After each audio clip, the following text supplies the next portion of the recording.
Well, hello there. Welcome in to a Wednesday edition of the show, but not just any Wednesday edition of the show.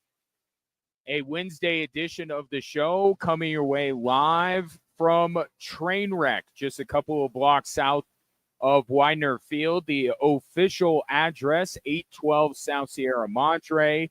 I am here. I've been telling you that I would be here, and I have fulfilled my promise. I will be here till 5 o'clock doing the show. First of three shows I will be doing here at Trainwreck in accordance with the significant basketball tournament that is going on, the second half of the first four. Tonight, I want to talk about last night's games here momentarily. It's actually a very busy night, which means it's a great time to come out to a place with a multitude of televisions like we have here at Trainwreck, of course, including a stadium-sized television that I'm looking. I got the side of it, but it's there. I can see it. Largest television in Colorado Springs that you're going to be able to watch the two college basketball games on tonight, and then plenty of more TVs all around this place to watch Avs Leafs, as well as Nuggets Lakers, two games that I want to discuss as well. We got a lot to talk about, so we should probably kind of get going here. Love for you to come out and join me. One more thing about me being here at Trainwreck. We are giving away rest of the season tickets to the Switchbacks. Meaning the home opener, no, obviously, because that already happened. But every Switchbacks home match from here on out, you can come by, enter for a chance to win. Obviously, Trainwreck being so close to Widener Field is the best place to pregame and to postgame. And we'll tell you more about that coming up. But if you come down here, see my main man, Ray, who's on site producing, DJ Michael's back at the Extra Sports 1300 studios. You can enter to win tickets, and we'll take entries today. We'll take it next Friday when I'm back out here, and then the night of the national championship game, and we'll draw a winner that night. So there's that. By the way, how are you? Appreciate you tuning in. Whether it's on your radio, online at extrasports1300.com, or through the Extra Sports 1300 app, which, of course, is sponsored by Diversus Health, mental health, and well-being for all. Little bit of mixed results last night in the first four. No. I mean, I'll say this. You can't beat what happened in the first game. And for the life of me, I still can't remember who those two teams were. St. Francis, I think, was one of them. Doesn't matter. The point was we had, take the Grant Hill to Christian Laettner and, add about 15 more feet. And that's what we got. Essentially, right before the buzzer, a last-second shot. What a way to start this tournament, which I think is going to be well worth the price of admission. Now, let's be real about what fate is going to befall the team that prevailed last night. But it was a great way. And look, if you're going to sit through the first four games, if you're going to watch them with two teams that you've never heard of, that you don't even know where they lie on a map, the least they could do is give you a great game, and you got one right out of the gate. Now, the second one was as far from a compelling contest as you could get. But I told you this yesterday. Did I see 95-68 happening? No. Okay, so I'm not that much of a seer of futures. But I told you, don't be surprised if North Carolina gets into this tournament when they don't deserve to and rattle off a couple of wins. They have perhaps the most motivation, the best bulletin board material of any team in this tournament.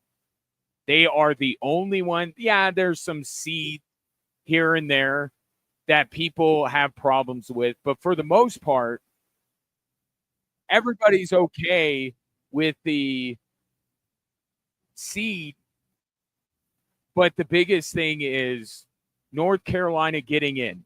Everybody collectively got together and said something stinks here with Bubba Cunningham as the AD of North Carolina and the chairman of the selection committee at the same time, the financial incentives involved. I've laid this out already.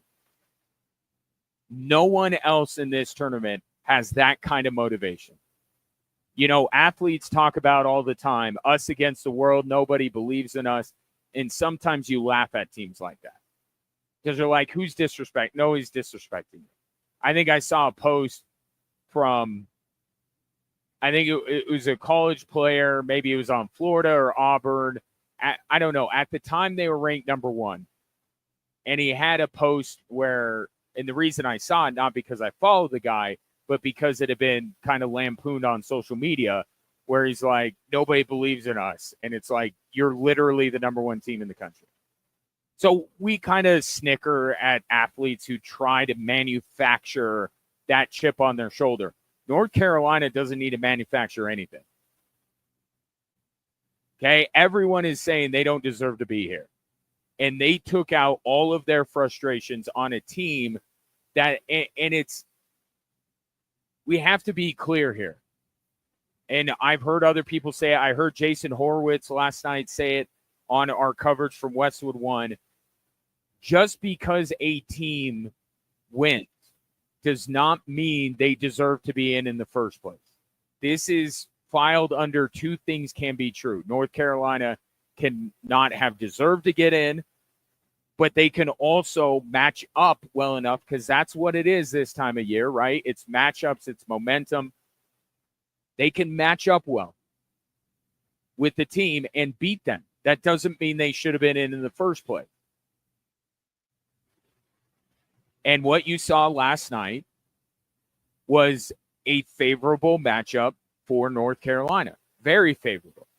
Because while San Diego State is a terrific defensive team, they just flat out do not have the firepower to hang with North Carolina.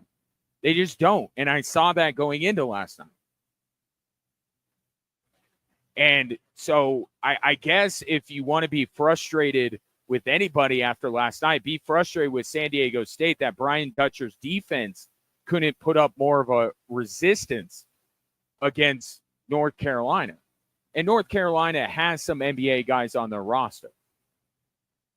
But North Carolina shoots 52% from the field.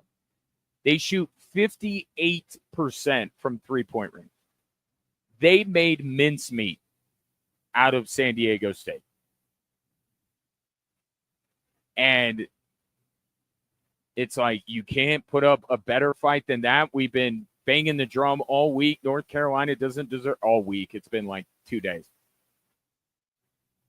But banging the drum that North Carolina shouldn't be in, and that's what we get. I saw people on social media labeling San Diego State as America's team.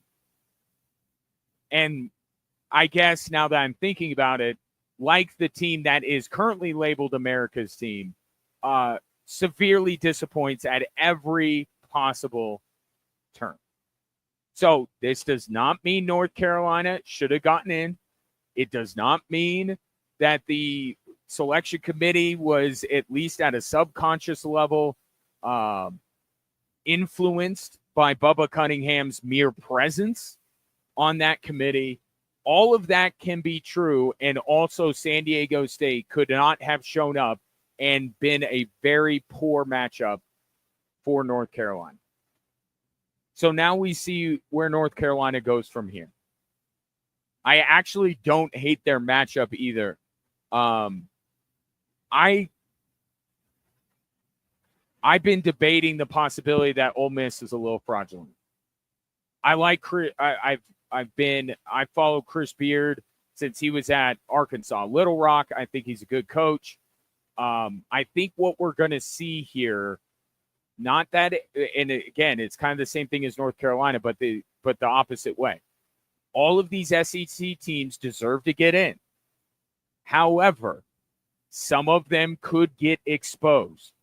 They kind of had that the plot armor, if you will, of playing in the SEC. So any losses they've had over the last 2 or 3 months, it's like, well, it's the SEC.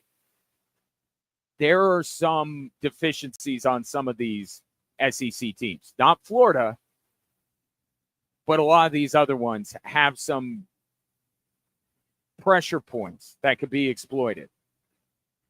Don't be shocked if North Carolina turns around with more days off, by the way, more than a typical play-in team gets. They get 3 days off. Don't be shocked because of the way they're playing, going up against Ole Miss, that they rattle off another one. I don't think North Carolina is going to be some kind of Cinderella, but it's going to hurt more before it gets better, and ultimately we're rid of North Carolina because flat out they're just not good enough to make a deep run in this tournament. So that was the appetizer. And we got a second appetizer.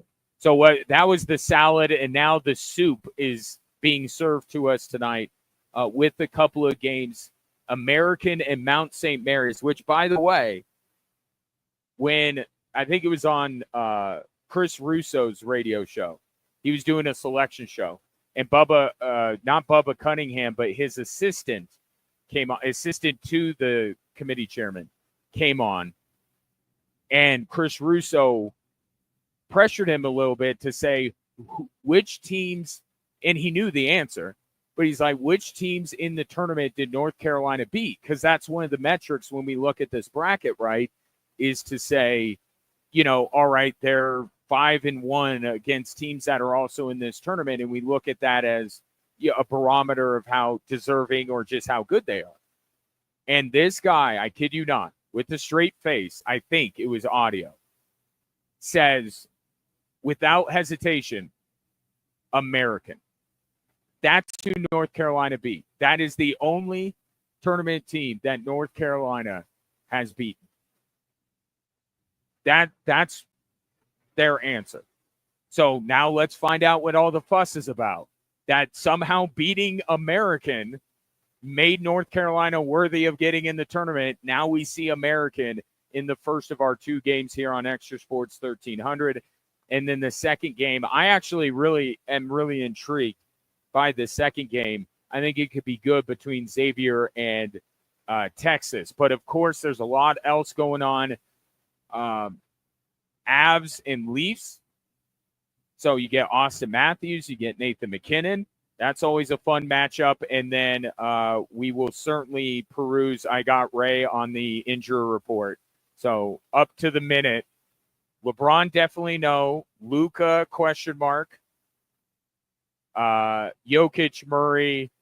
And then we'll have a Tim Bontemps conversation once we find out officially what that's going to look like. But you can watch all of those things right here at Trainwreck, 812 South Sierra Madre Street, just a couple of blocks down from Widener Field.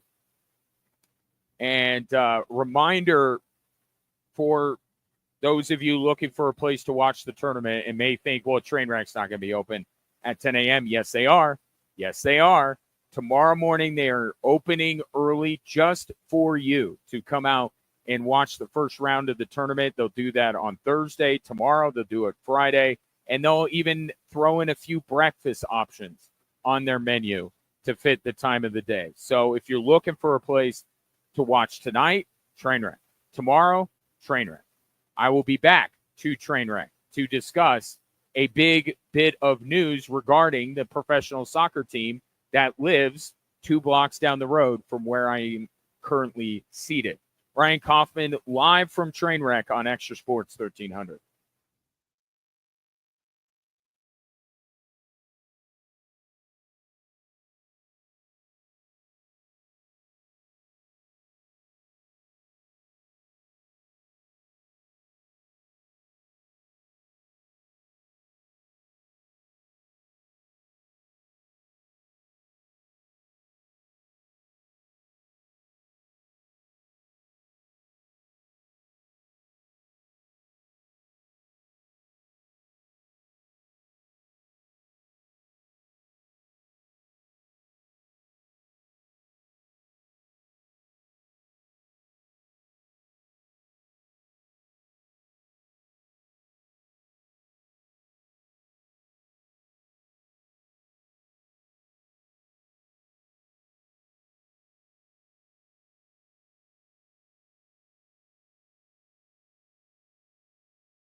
How did I know DJ was going to do that?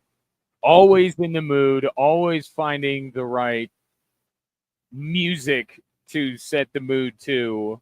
Ryan Kaufman live at Trainwreck, 812 South Sierra Madre, just a couple of blocks south of Widener Field. You're looking for a place to watch college basketball tonight, looking for a place to watch the Avs tonight, looking for a place to watch the Nuggets tonight, all here at Trainwreck, 812 South Sierra Madre. And keep in mind, once the Switchbacks start to have more frequent home matches, you can join the folks here at Trainwreck for the ultimate Switchbacks tailgate party before their next home game. Enjoy cold drinks, great food, and game day energy with fellow fans.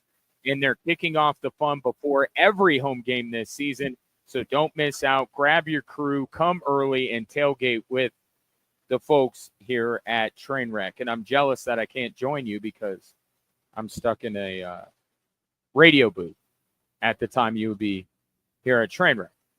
Anyway, speaking of the Switchbacks, and if you're watching the show on our social media platforms, the folks here at Trainwreck, very intentionally, I think, maybe it's just always here, have a Switchbacks flag right behind me. So this will fit in well to what I'm about to discuss. This should not come as necessarily a surprise to anyone if you've been listening to this show or you follow professional soccer in the United States of America. But today it was made official that once the USL brings in this Division I, and they will have 3 leagues, they will stack them on top of each other. And there will be a full promotion and relegation model. Meaning if you are not, and it would depend on the size of each of these leagues, but 2 or 3 teams, if you're second to last, third to last, or dead last, you're going down to the lower league. And great shame will come upon you. But conversely, and if you follow Wrexham and Ryan Reynolds and Rob McElhaney, that whole thing, you could see what it provides smaller clubs the other way, which is if you invest, if you succeed on the field, you can continue to work your way up.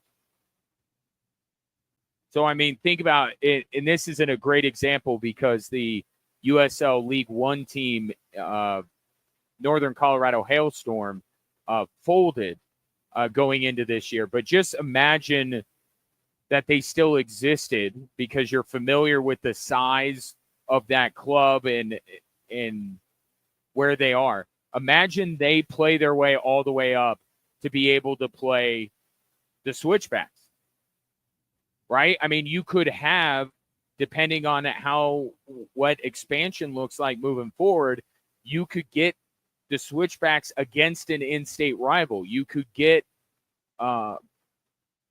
this little tiny club from a tiny town somewhere work their way up and be able to go toe-to-toe with, San Antonio and Colorado Springs and Sacramento and all these big clubs from bigger cities.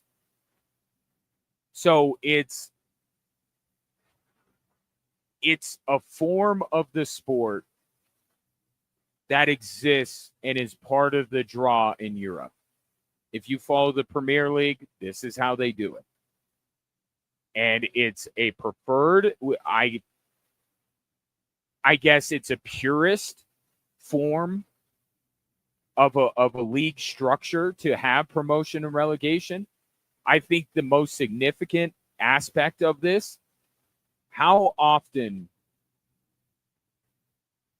do we talk about the Rockies and the lack of accountability, the lack of good decision-making, and the fact that nobody can put Dick Monfort's feet to the fire? There are no consequences. Now, there are no consequences because people will go out to the party deck and watch the sunset no matter how good or bad the Rockies are. But the no consequence of They're still going to be playing Major League Baseball. They'll still get their dates with the Cubs. They still get their dates with the Cardinals. They still get their dates with the Dodgers. In soccer, there is a mechanism to hold teams' feet to the fire, ownership, and say, if you don't compete, and it's not a high bar to clear, we're talking about don't be the worst team or two in your league. Shouldn't be that difficult. But you're going to be relegated. And you're probably going to lose fan interest. I mean, not that I expect the Switchbacks to be in a relegation battle anytime soon because of what they've already established, the new ownership coming in. I don't think that the Switchbacks would be a team that's sweating this by any stretch of the imagination. But just to localize it, if the Switchbacks were to suddenly, let's say they were placed in that top tier, let's say they finished last and dropped, would that cause you to maybe not be as interested? I think for many markets, that's the case. So this is an accountability mechanism, but it also, we're looking, and I'll talk about the NFL and these proposed rule changes that teams are throwing out. All these leagues are looking for a way to make every game matter, right? So they've expanded playoffs. They've introduced the play-in. They've done all of these things to try and keep more teams, quote unquote, in it, more fan bases engaged, get more people coming to the stadium. This is a superior way to all of those of doing that, right? Because now you're going to get teams that are even out of the biggest thing, which is the playoffs and the championship chase. You get those teams playing for something down the stretch. It works like a charm in Europe, and I see no reason why it wouldn't be a massive hit in the United States. But let's be honest about what this means. The USL is not looking to politely coexist alongside, yeah, you could go to MLS matches or you could go to USL matches. No, this is them going at MLS and them saying we will have a superior product.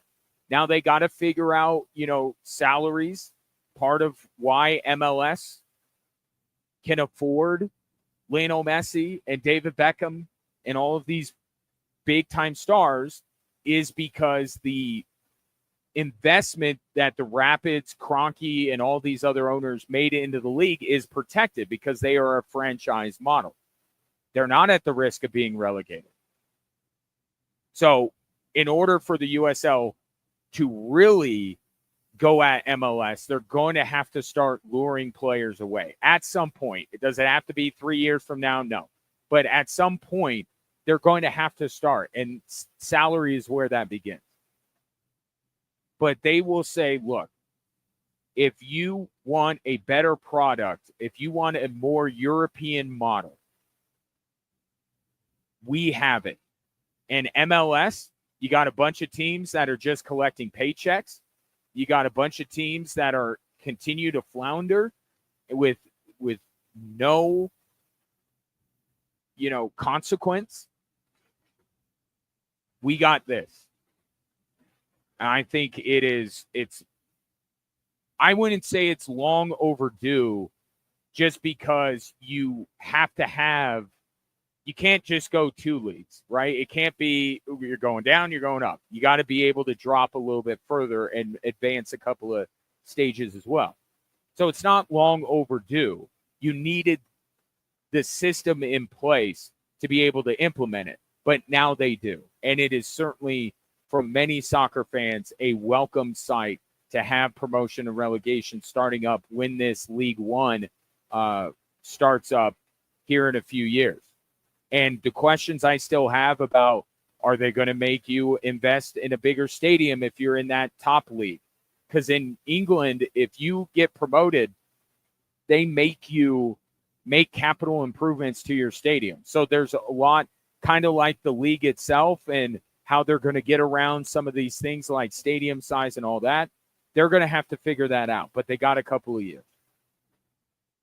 But this model, which is great, ask any European soccer fan, American fan of European soccer is what I mean. Ask anybody of yours, any family member that supports a team in the Premier League or even a team in the Championship or League One. This is better. Not every sport could do it. I kind of like to see baseball do it. I think college football might be moving towards this model. Promotion and relegation is awesome. You're going to love it. And today, the USL has officially announced that it will be coming in a couple of years once this championship, this top League One gets instituted as well. And we'll see where the switchbacks are in all of this coming up over the coming months. 719-247-1313. Take your thoughts, Switchbacks fans. Got to be music to your ears, right? Promotion, relegation. Give me your thoughts on the subject or anything sports related you have in mind. I do want to let you know, again, I am coming your way live from Trainwreck in downtown Colorado Springs, just a couple blocks south of Widener Field. They are opening up early tomorrow to accommodate those of you who would like to come out and watch the games in round one. They will have an $8 lunch menu here at Trainwreck from 11 to 3. Actually, now I'm looking at this. That's every day. So they're opening up early tomorrow, but they're also offering their regular $8 lunch menu here at Trainwreck. So, yeah, certainly the place that you should be watching the games tomorrow. Coming up next, speaking of which, Jeff Haber and I chat a little bit. What upsets do we like in round one? Magic money lines coming up next here on Drive Time Sports on Extra Sports 1300.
That is Jeff Haber joining me, Magic Money Lines. Let's go from one guest to the next. Back here at Trainwreck, joined by the owner of City Golf, Mark Kilbell.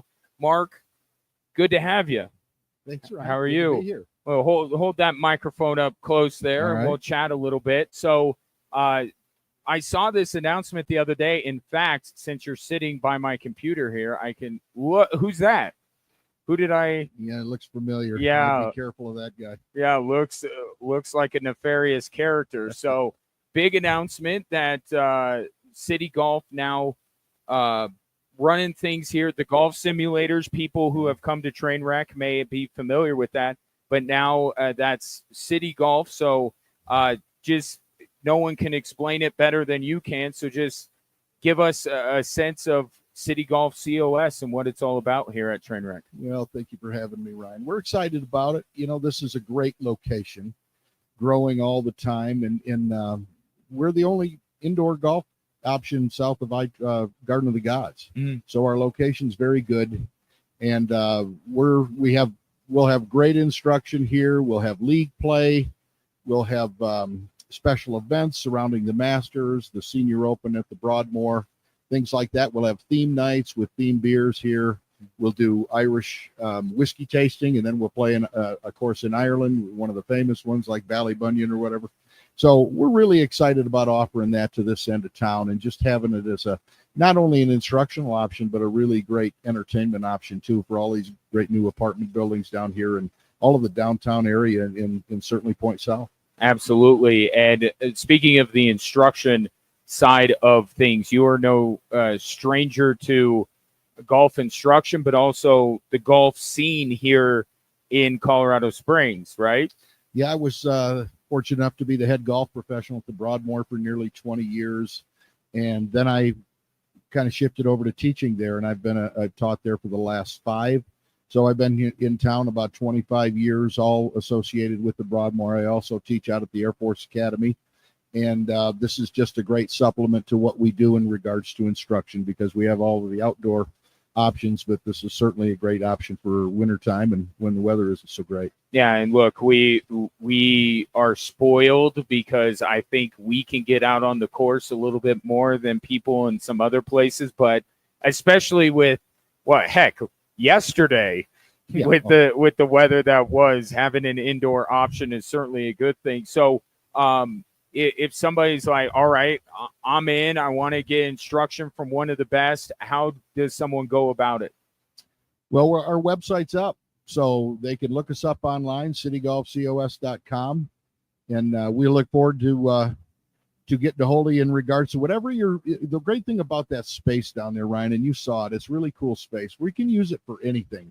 We can do sip and chips with the ladies. We can do group instruction.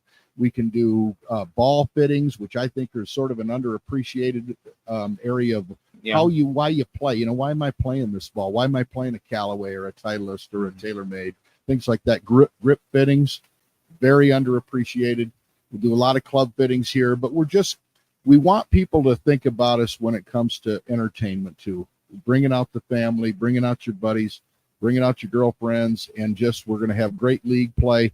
And come to us. You know, once you get on the website and come and see us, my phone number's on all the cards. You can reach out to me personally. We can think of all kinds of custom stuff we can do. Yeah, absolutely. Maybe a best of both worlds. You come out one night, just kind of swing some club, have some fun, and then another day come out and get some serious instruction. I actually, during the commercial break, went down there, and you had the East Course loaded up on the simulator, and I took a couple of swings on number 1, and that's going to be awesome. And I want to, while you're here and with your knowledge of that course and with how ingrained in the golf community you've been, I mean, how cool is it that we're getting the Senior Open back this summer? Well, it's fantastic. I was fortunate enough to be part of the 3 major championships there, the 08 Senior Open, the 11 Women's, and the 18 Senior, and I'll be back there with them the whole week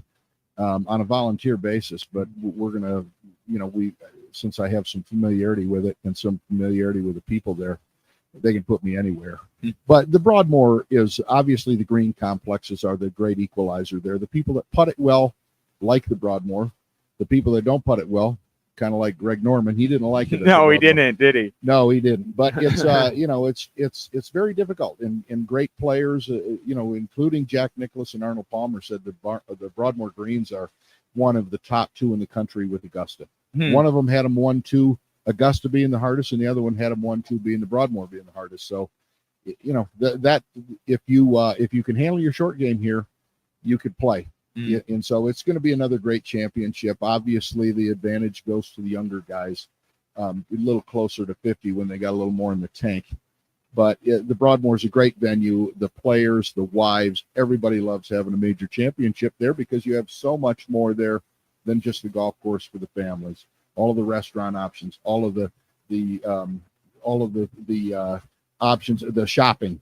It's a 5-minute walk to your room, things like that. Just the setting, it was just a very favorable place for a lot of folks. Well, and we're starting to see, other tours come back. The LPGA hasn't been shy about coming out here, but for the longest time, right, when the remind me the name of the one that was, the International with. I love the modified Stableford scoring and stuff, but like when that went away, it always felt like Colorado was kind of passed over. But the Senior Open never went away from Colorado. They kept coming back. I remember I was out there the last time that they had it, so it's really cool to see one aspect of professional golf like hold Colorado and Colorado Springs and the Broadmoor in a higher regard, as you're saying. Yeah, and they've always wanted us to, we've looked into perhaps having the ability to host a regular tour event, but they wanted us to get the course to 8,100 yards. Presently, it tips out about 7,300, and we just couldn't do it and still make sense of it for the resort golfer literally the day after. And so that we've let that ship sail. We're satisfied to do the Senior Opens, the Women's Opens, and some other stuff. I think the Broadmoor would be a great venue for a thing like the Match, where you just get 4 famous players. That. You don't have to sell hospitality, but there's enough interest in town and enough people surrounding the Broadmoor that would just come out and watch that. There's a lot of unique things we could do, but the Broadmoor is a time-tested golf course too. You've got to hit shot after shot after shot out there to play it well for 4 days, especially. You mentioned how the course would need to be lengthened to the PGA's liking. I'm thinking of Broadmoor like, man, they want to add to like long. It's long enough as far as I'm concerned there at the Broadmoor. That's for sure. Who'd be great with your idea with the Match? Peyton Manning. Yeah. He'd be great. Exactly. You know what? That's a great idea, Ryan. I might need to make a phone call. You need to. I can't. I have no connections. You'll have to. Mark, really appreciate it. Again, go to citygolfcos.com. Mark and I were talking off air about all the really cool plans he has. So definitely look him up. And, hey, come by. Mark's obviously here. Come by while I'm here and say hi and check it out. And, I'm going to be definitely pestering you a lot over the next coming and seeing you. Ryan. Thanks so much for everything. Have a great day. Yep, you too. By the way, go Michigan State Spartans. That's where I went to school. Yeah, okay. For the tournament. There we go. That's Mark's pick is Sparty. I like it. Hard to bet against Tom Izzo, that's for sure. All right, 1 hour in the books here at Trainwreck. So come on by. You still got another hour while I'm here. But, hey, Mark's going to be here later than I am. The games are going to be on. I want to talk about some of the games coming up tonight. Avs and Nuggets both in action. The consequence and the intrigue surrounding those two games from those two teams. That's coming up next here on Extra Sports 1300.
Drive Time Sports, live from Trainwreck, just a couple of blocks south of Widener Field, 812 South Sierra Madre to be exact.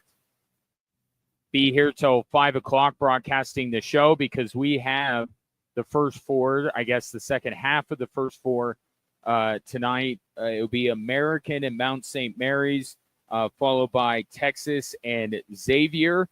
And the place to be to watch tonight, but especially tomorrow, will be here at Trainwreck. One thing that I want to tip you on to, whoa, what was that? Weird. Do you hear that, Ray? Oh, no. You're just giving me a weird look because of how I reacted. Anyway, I want to let you know about Trainwreck's new loyalty program that they have going on, because if you are someone like me who makes regular plans to be here at Trainwreck, might as well have it pay off for you. If you sign up for the Trainwreck Rewards program this March, you'll be entered to win 2 tickets to a Nuggets game with hotel accommodations. It's free to join, and you'll earn rewards every time you visit. The winner will be announced on April 7th, so don't miss your chance. Sign up today at Trainwreck, here at Trainwreck, and get rewarded. Great jumping off point, by the way, because where are we at on the injury report, Ray? Have we seen anything yet? Everybody? Jamal and Jokic both questionable. Because of Tim Bontemps, and I don't want to give Tim Bontemps this power, but I kind of hope they don't play. Because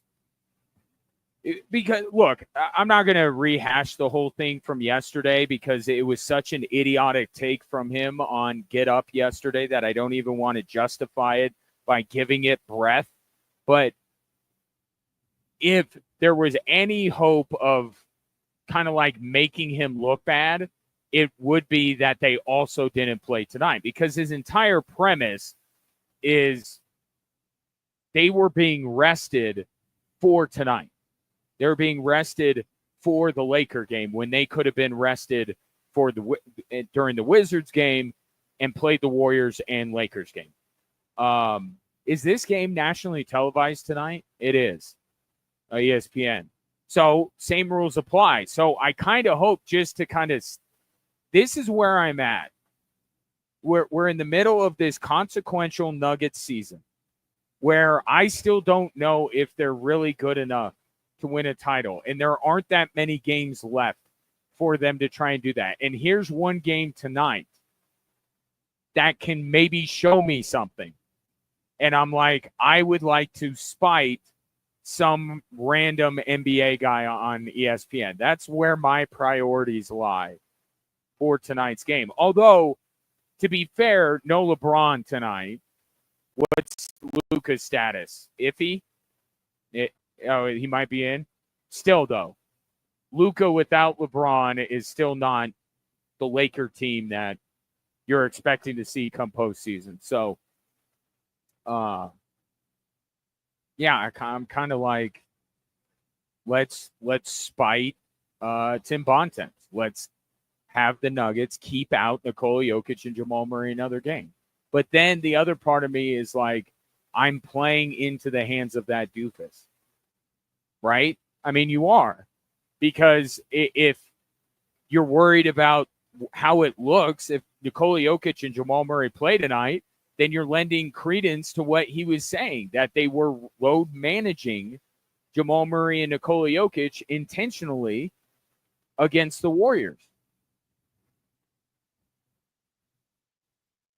They'll probably play. The idea that Nikola Jokic, Jamal Murray is another story, but Nikola Jokic, 2 nights in a row on the bench would drive him up the wall.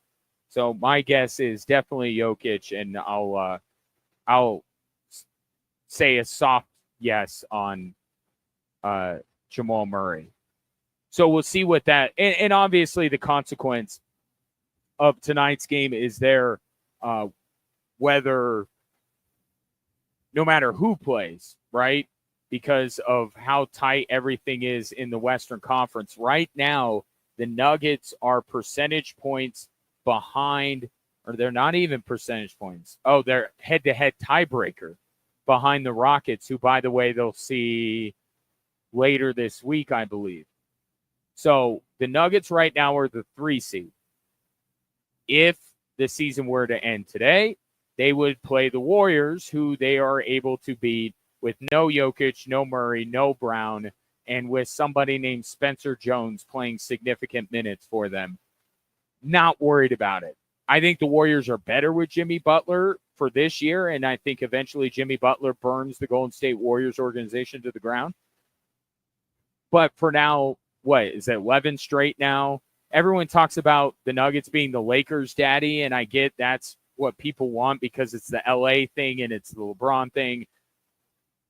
Not if you want to say that about anybody, it's the Warriors. They have not lost to the Warriors in a very long time. Since Steph went sleepy night on them, I think, was really the last significant win the Warriors had over the Denver Nuggets. They've had to have won since, but that's the last one I can remember. So Nuggets would play the Warriors. I wouldn't have a problem with that. And then they get the Rockets. So if we're playing this game, and I'm going to play the game, and then I'm going to tell you why you shouldn't play the game. If you play the game, this is where you want the Nuggets to be, right? You play a Warriors team that you have completely owned, and then you go up against a very young, up-and-coming, talented Rockets team, but there is no way they are ready for this, that playoff basketball. You would have them in the second round. I'm not so sure that Minnesota doesn't beat Houston in a 7-game series. In fact, I would bet on it, but let's say the Rockets win. You have a path of potentially playing the Warriors followed by the Rockets before you get to the Thunder. Sounds like the ideal path. You go up a rung, and now you're looking at playing Minnesota in the first round. You would get the Rockets in the second round, which would be all right, and then you would get the Thunder. Here's the thing, though. It shouldn't matter. It shouldn't matter. I don't like the discussion that has been going on over the last few days. And it has to do with the Tim Bontemps conversation and all of this stuff. I don't want the Nuggets to go back to where they were a few years ago. One of my biggest pet peeves, my biggest gripes with the Denver Nuggets prior to their championship was that Michael Malone willingly manipulated the standing. I hate that. I hate it. I think it is such a loser mentality.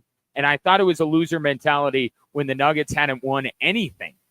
Now they're NBA champions not that long ago. To me, it is such a loser mentality for the team. Between you and me, if you want to talk about, hey, I'd rather avoid Minnesota, we were talking about that the other day. I get it. I would worry that the Timberwolves would beat the Nuggets too. We can have that discussion as fans or as pundits, but the Nuggets should not care one iota what seed they get. And I didn't before Bontemps, it was a couple of nights before that, Michael Malone was asked how difficult it would be to balance resting guys and trying to get a good seed because everything's so bunched up in the Western Conference. I don't even like that question being posed. We went through this last year. The Nuggets don't need to sell out to get the highest seed possible. I get it. In an ideal world, they have as much home court advantage as they can. But guess what? Where did that get them last year? Okay, so I get it. I would like to see the Nuggets have home court advantage for as much of the playoffs as possible. Let's put it through the Sean Payton lens. A must is Jamal Murray and Nikola Jokic have to be healthy and right. That is a must. Also a must, the Nuggets have to find a way to defend the three-point line. That is also a must. A need, or let's say a must is Jokic and Murray healthy and right for the playoffs. A need is the Nuggets perimeter defense. A want is home court advantage. I want home court advantage for the Nuggets. If they get the 5 seed, so be it. If they satisfy the other 2 criteria, I'm good. And they should do whatever is in their own best interest. I do not care what seed they get, but it works the other way too, right? It works the other way. They should not be intentionally resting Jokic and Murray in order to manipulate the matchup so they get to play the Warriors or so they get to avoid Minnesota. That is a loser mentality, and the Nuggets are above it. So I don't want any of that conversation, and I feel like it is. Between that and the MVP, that's going to be the conversation. It's going to be, are the Nuggets trying to manipulate where they are in the seeding, and then Jokic and the MVP.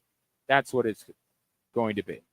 But Nuggets in some form will take on the Lakers in some form tonight, 7:30. It's on ESPN, and it's being played right here at Trainwreck if you'd like to come out and watch it.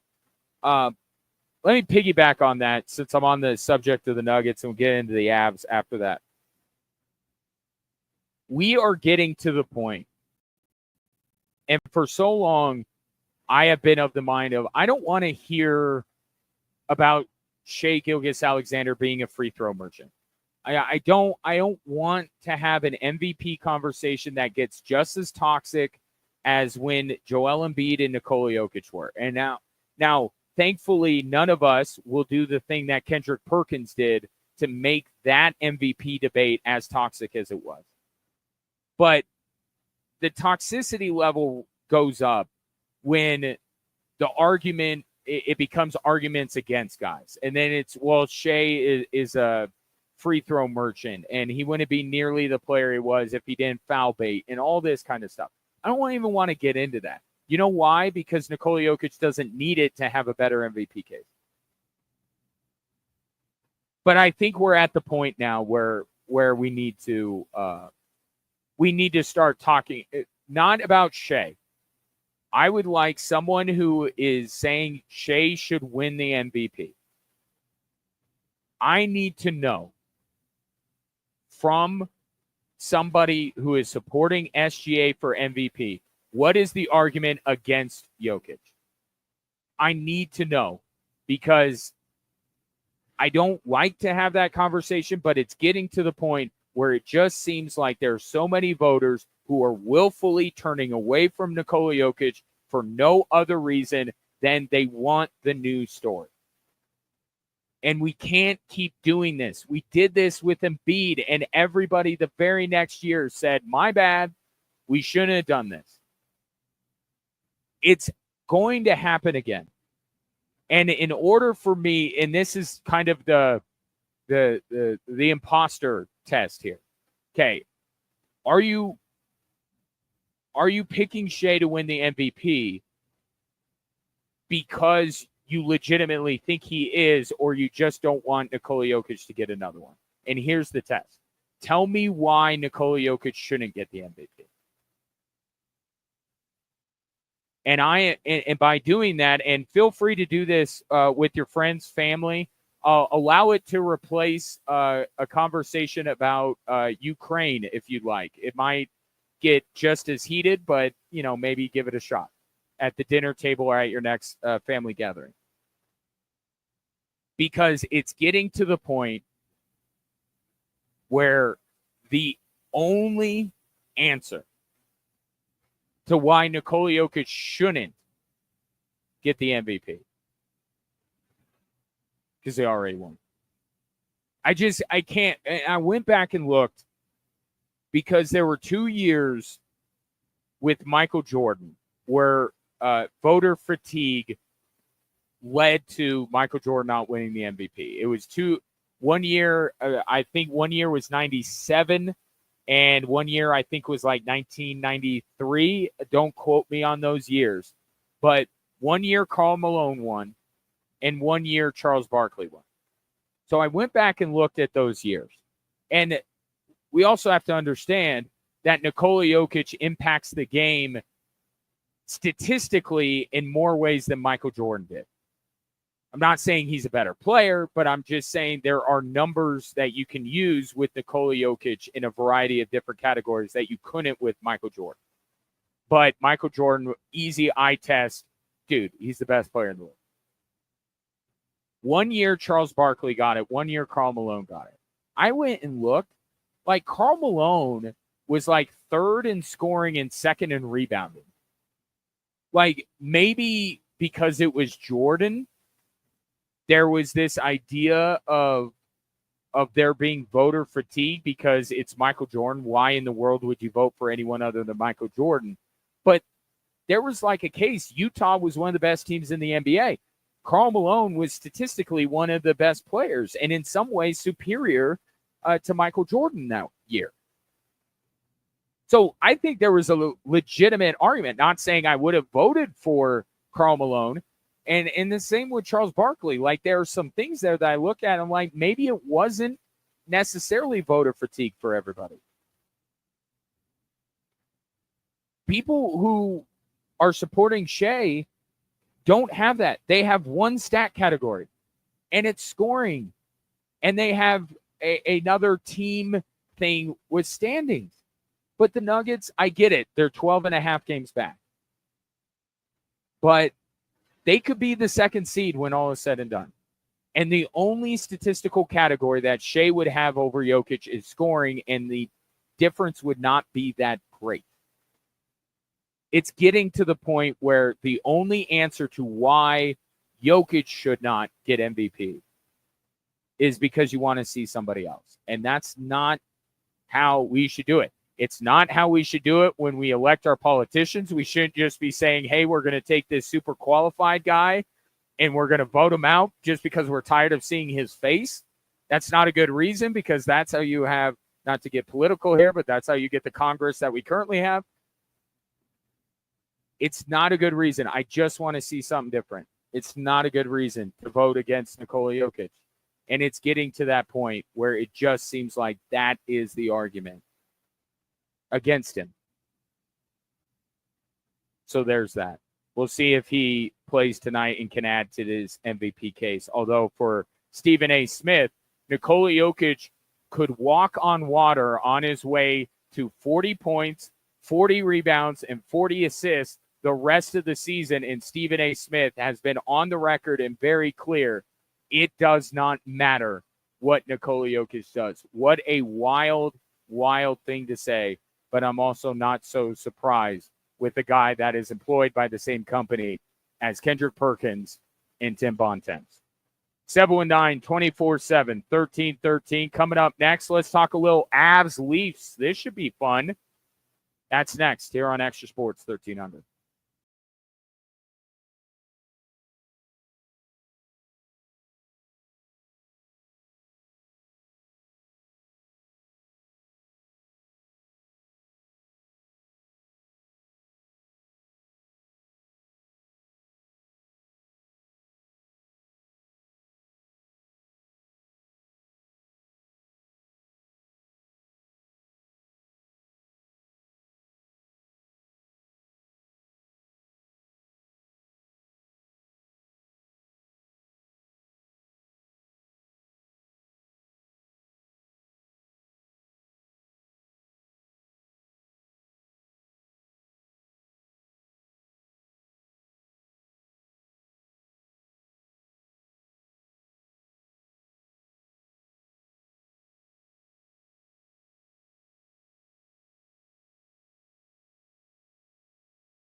Welcome back, Drive Time Sports, live from Trainwreck.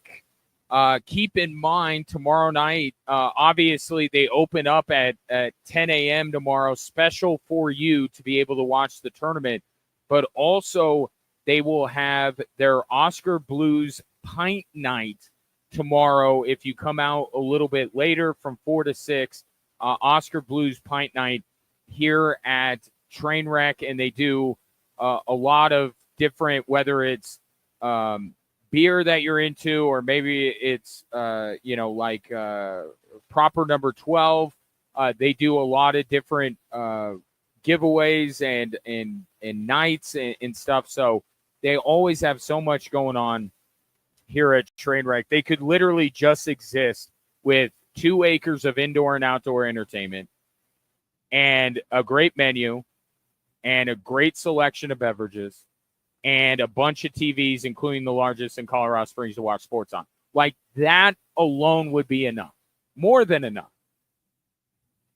But then they do these fun nights and special deals and all that kind of stuff. So really, you got to come out here to Trainwreck to be able to get it all together. I cannot tell you everything that they have going on, even in the time that I have allotted today on the show. So whether it's tonight after work, whether it's tomorrow or Friday for the tournament, make sure you make plans to come out here to Trainwreck.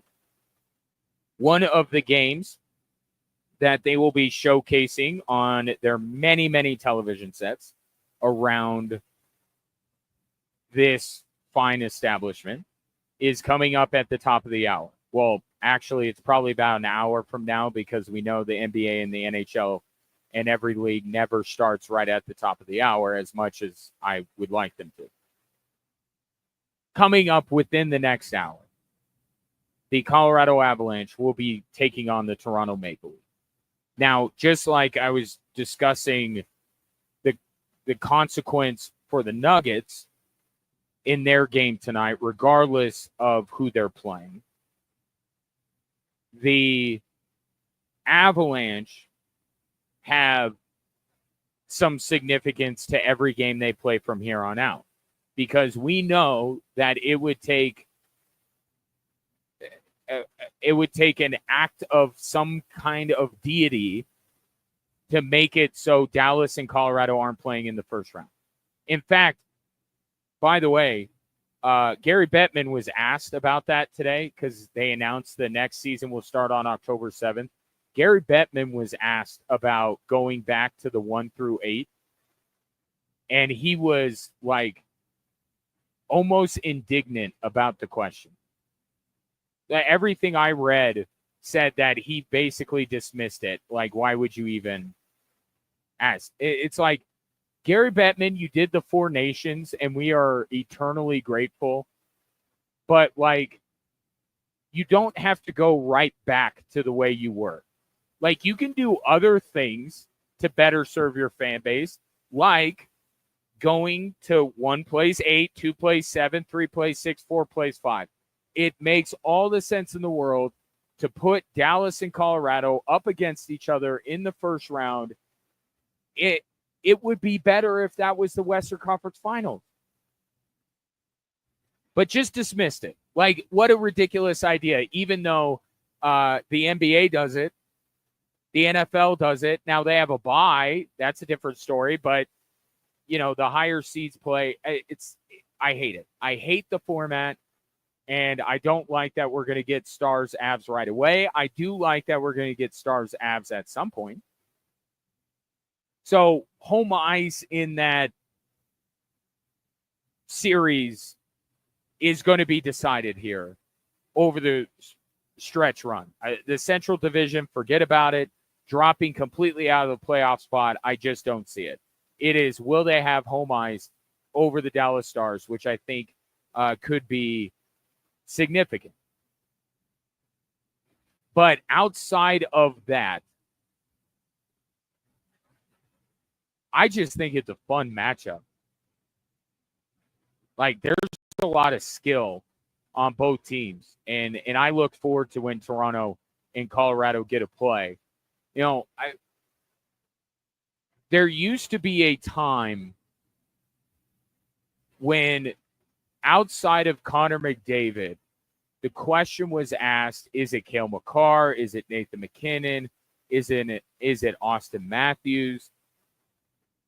I have moved beyond this because now we're trending in a direction where it is not impossible for Nathan MacKinnon to surpass Connor McDavid as the best player in the world. He's not there right now. And Connor McDavid's going to have time on the back end because he's younger than Nathan MacKinnon to make up any ground that he has to at the end of his career. But the trajectory that Nathan MacKinnon is on right now with winning Stanley Cup, winning an MVP, winning another MVP this year, which he's going to. He's heading on a trajectory where he might be able to catch Connor McDavid. I'll put it this way. Nathan MacKinnon is now closer to Connor McDavid than Austin Matthews is to Nathan MacKinnon. And that was not the case recently. And I'm not trying to dump on Austin Matthews. I like Austin Matthews a lot. Captain America, the mustache, all of that. I like Austin Matthews. And this year he's been plagued by injury. So this is not a 1 year prisoner of the moment right now. This is over the last couple of years in which Austin Matthews has been recognized as the best player in the league. I think because of what Nathan MacKinnon has done over that time span, he is closer to Connor McDavid than Austin Matthews is him. And there's still time. Austin Matthews is younger than Nathan MacKinnon as well. But I think that's where we're at in the pecking order of players in the NHL. And then Cale Makar, it's like he almost resides outside of this conversation because it's, a lot of people want to say he's the best in the world, but it's like he's maybe not even the best on his own team. So it's kind of hard to have him, and because of his position and everything, he's unique. Call him a unicorn. Call him a Bobby Orr-like unicorn. Cale Makar's tough to fit into this conversation. But I think when you're talking about these three centermen, McDavid, Matthews, and MacKinnon, I think because of the way Nathan MacKinnon has played over the last few years, what he has accomplished, I think he is closer to Connor McDavid than Austin Matthews is him. But I think that's the list, right? Matthew Tkachuk, do we have a groundswell of support for him maybe? I don't know. But Austin Matthews and Nathan MacKinnon, sign me up. Marner and Nylander and Makar and the whole nine. So that should be a fun one coming up later tonight. Are you correcting me on the game time? Yeah, no, I know. At 5 o'clock. DJ just texted me that it says 5 o'clock. I promise you they will not drop the puck right at 5 o'clock. The NBA doesn't do it either. In fact, I was livid that they went back. Didn't they go back to the studio on the ESPN for like a full 10 minutes before they went to the Warrior game? Like, it's okay that it starts later. I would like to watch the end of this game before it moves to the other one as well. No, you know what it was? It was before the Dallas game. It was before the Dallas game on Sunday for the Avs. The Vegas Detroit game ended past the time that Avs Stars were supposed to start. And instead of going right to Denver, like we're here at Ball Arena, time for Mikko Rantanen returning, they went back to the studio for another 10 minutes. And I love the NHL on TNT guys, but one, I don't think Biz was on the set that day. So and neither was Henrik Lundqvist.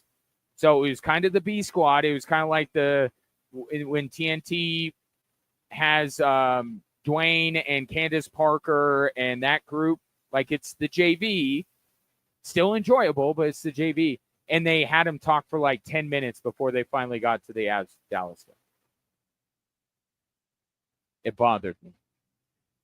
That's what I love about this platform, that I could just start complaining about things that bother me and probably don't bother the vast majority of sports fans in North America. But it popped into my head. Anyway, Avs, Leafs, top of the hour ish.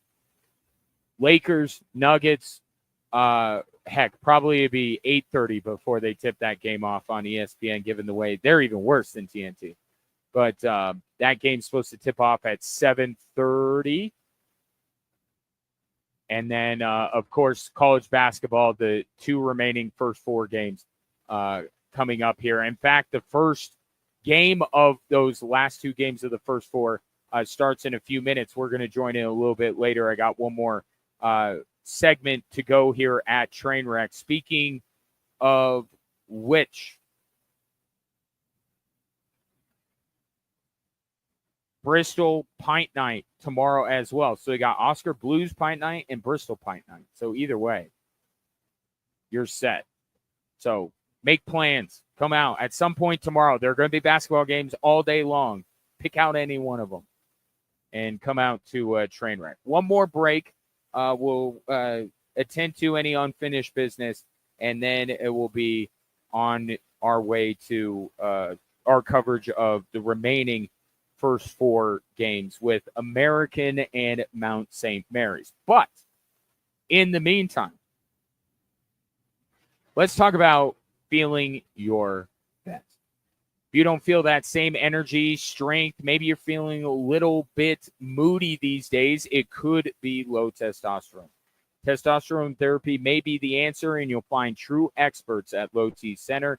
Getting tested is fast and easy. It's like 20 minutes. You're in and you're out. And if that is indeed the case, know that you're in the right place to get a personalized treatment plan, not the standard dosage plan that you're going to get other places. Get personalized therapy at Low T Center. Start by going to lowtcenter.com to book an appointment. That's lowtcenter.com. Low T Center, reinventing men's healthcare.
Ryan Kaufman back with you here at Trainwreck, 812 South Sierra Madre, just a couple blocks south of Widener Field, which, as a reminder, Switchbacks will be back at Widener Field here in a couple weeks. They're going to Sacramento on Saturday, and then they will be going to Indianapolis the following week. But then the week after that, they will be back at Widener Field.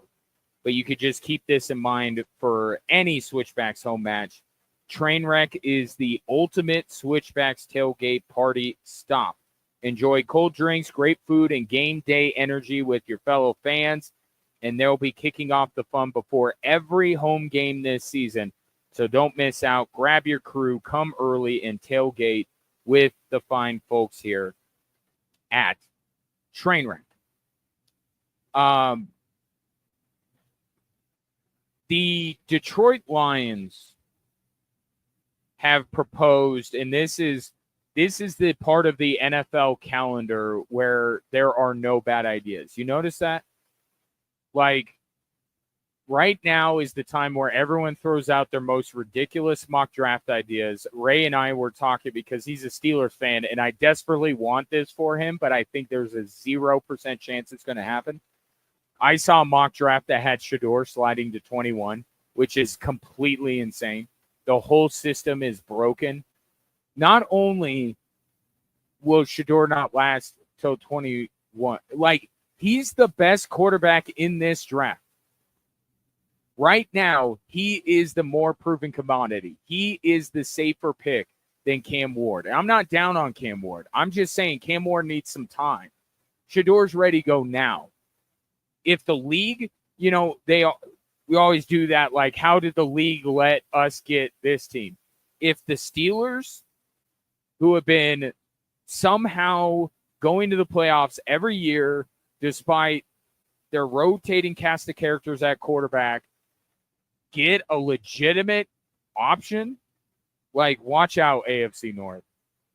So if they get Shedeur, that's going to be unbelievable. There is no chance that Shedeur Sanders is available at 21. But my point is, so we have all these mock drafters that are throwing out the most ridiculous scenarios. We have people, it's free agency, right? So there are fan bases that want every single player. In fact, the Cincinnati Bengals are living up to the idea that there are no bad ideas because they have decided to sacrifice the last decent piece of their defense in order to pay both Jamar Chase and T. Higgins. But it also applies to rule changes because this is the time where NFL teams get to offer up rule change ideas. And then the NFL, the owners decide, are we going to vote on this or not? The Detroit Lions have thrown out the idea that rather than division titles meaning something, it's just straight record, right? Just straight record. If a wild card team has 12 wins somehow, and a division winner we've seen it before. I don't need to explain to you what kind of scenario that would be. They would like to just seed it because of record. I disagree. I am still of the mind that it's good that teams have a chance to make their division mean something. And once every few years, we're going to get a Seattle Seahawks in a bad NFC West, and everyone's going to hem and haw. And then nothing like that will happen for like 3 years, and it will go away, and then it will come back again. It doesn't happen enough. If we were prioritizing the biggest issues with the NFL and what needs to be fixed, wild card teams, if they have a better record getting a higher seed, is so far down on the list. They don't need to do it. They changed this kickoff that it has somehow made it worse than it was before, or more, unnecessary. What are we going to do about the fact that you have to basically tell the other team that you're going to onside kick before you onside kick? Is there a better alternative there? The tush push. Somebody, obviously, the Packers want the tush push limit. I think that is a better thing to discuss, even though the answer is no, you should not ban the tush push.